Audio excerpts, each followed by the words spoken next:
everyone. I'm Arlene Krantz, the founder of Amazing Women in Action. I interview women from around the world who tell their stories, and you get to learn how these amazing women created a life of meaning, happiness, and abundance. Today, I am so thrilled to be interviewing Dwora Fried, who is this outstanding artist. Dwora, thanks so much for being here.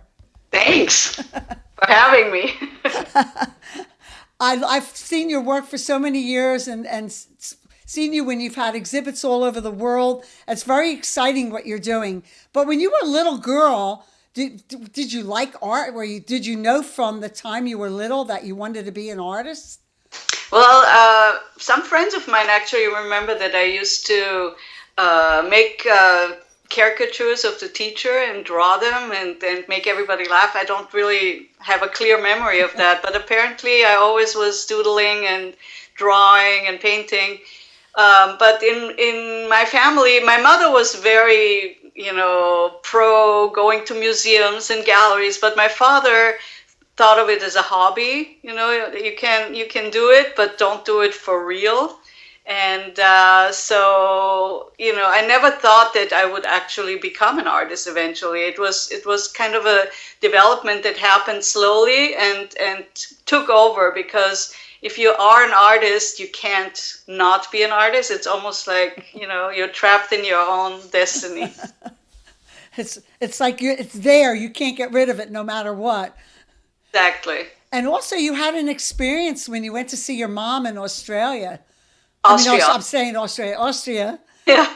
I started visiting her more often when she started having symptoms of dementia, and she didn't talk much anymore. And so I would just be in her apartment in Vienna and kind of rummage through her stuff. She was a bit of a hoarder, and she had never thrown anything away, so I had a lot to look at.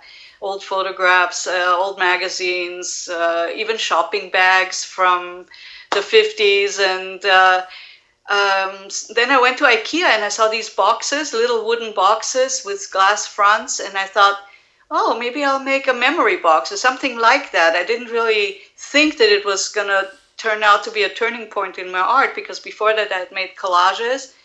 And I started making these boxes that were filled with these finds that I had from my mom's apartment and flea markets that I used to go to. And then friends of mine in Vienna said, oh my God, this feels almost like your mom's apartment. It's almost like, getting into your mom's apartment. And I saw that as a great compliment, because that's really what inspired it.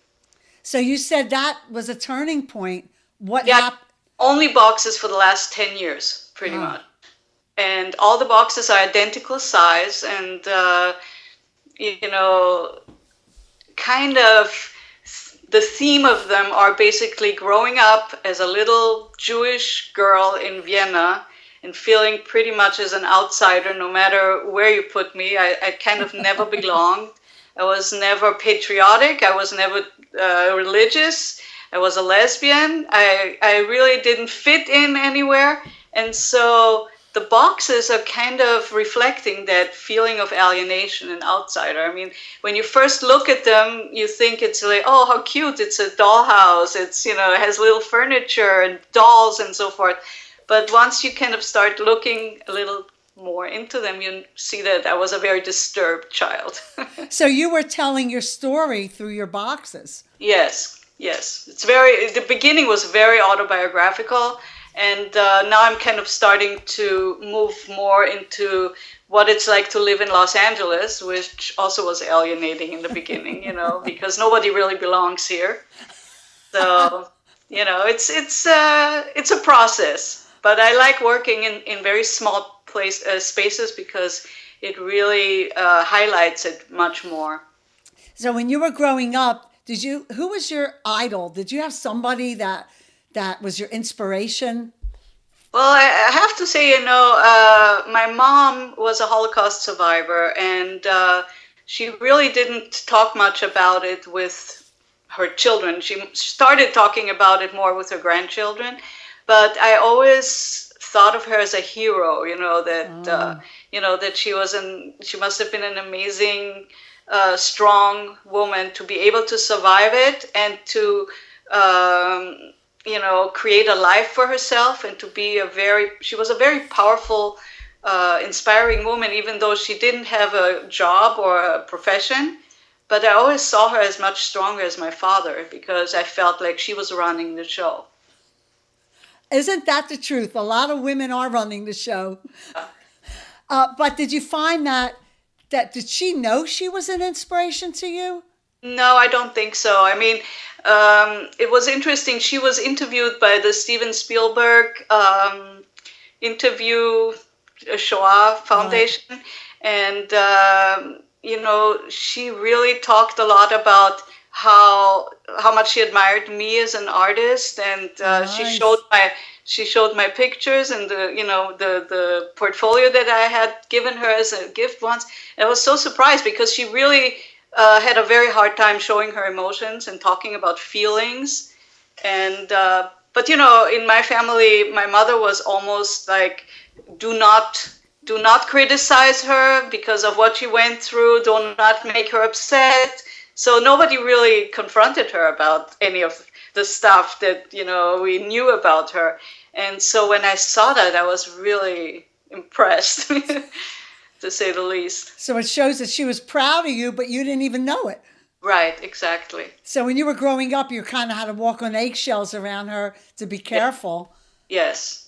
And my father, in fact, was a lawyer that did reparations for Jews who were Holocaust survivors from Germany. Uh-huh. And so if I wanted to know about the Holocaust, all I had to do is go to his office and read all the files, which I did as a child, because I was kind of obsessed with that subject.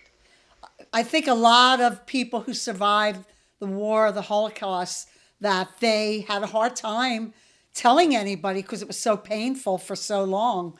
Right. So It was great that you got to hear her interview, and that she loved you so much that all she could do is show your wonderful art. So that was pretty good.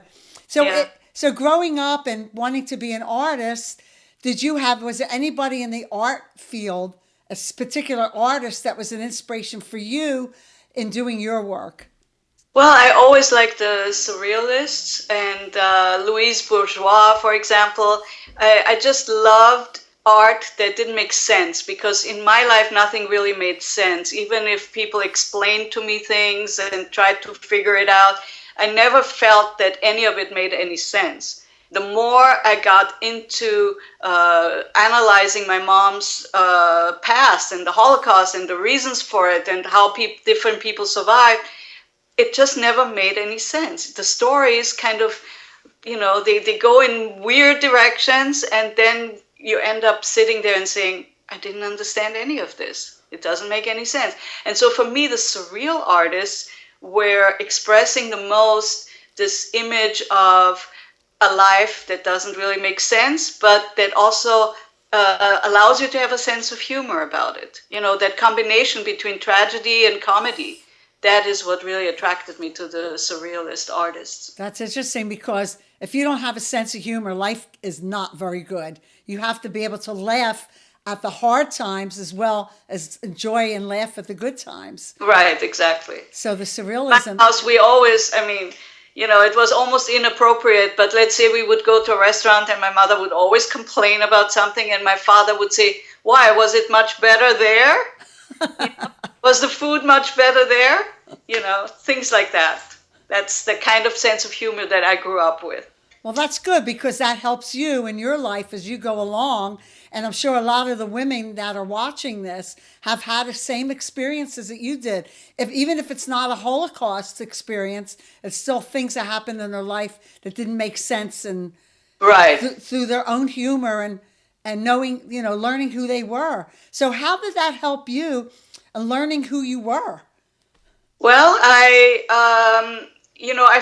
figured that if I didn't belong anywhere, I definitely felt that I belong in the art world, that was something that I understood and that made sense to me, and that I could be part of. And I always felt very comfortable in it. I never had any questions in terms of, is that okay to do? Or is that, good art, bad art?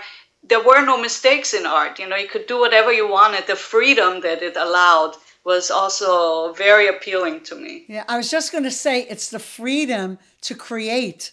Yes, So, absolutely. and I'm like a frustrated artist. I love art, but I have no talent. So when I hear somebody like you talk about your art, it's like, oh, I wish I could do that, but never going to happen. Don't have it. But I love that you do and that you get to create what you love. So, Yeah. what challenges did you have along the way in building your career? Well, the biggest challenge was that I got divorced. I got married way too early. I got divorced after 10 years, and then I had to support my kids by myself because I never got child support from my ex-husband. And so I worked full time and could only do my art at night after the kids would go to sleep. So it kind of slowed the process for me.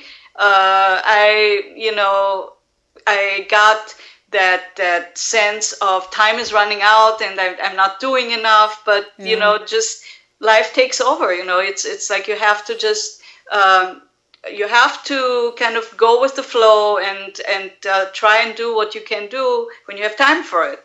And then I had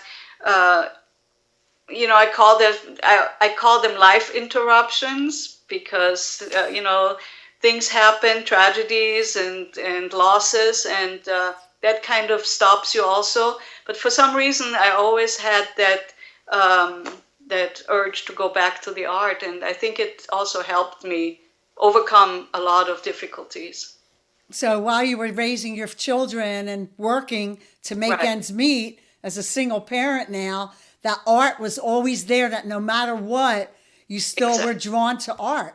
Exactly. It really helped also deal with different feelings, emotions, problems, and thank God I stuck with it. And thank you for saying that, because so many women want to do something and like life takes over.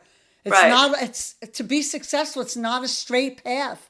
There's all these other things that take us away, and right, that just that you stuck with it and you persevered, and so many women give up. right. So it's an inspiration to hear you say that no matter what, that's what you knew you wanted to do in your life, through the ups and downs that you had to work on. Yes. So what makes you happy?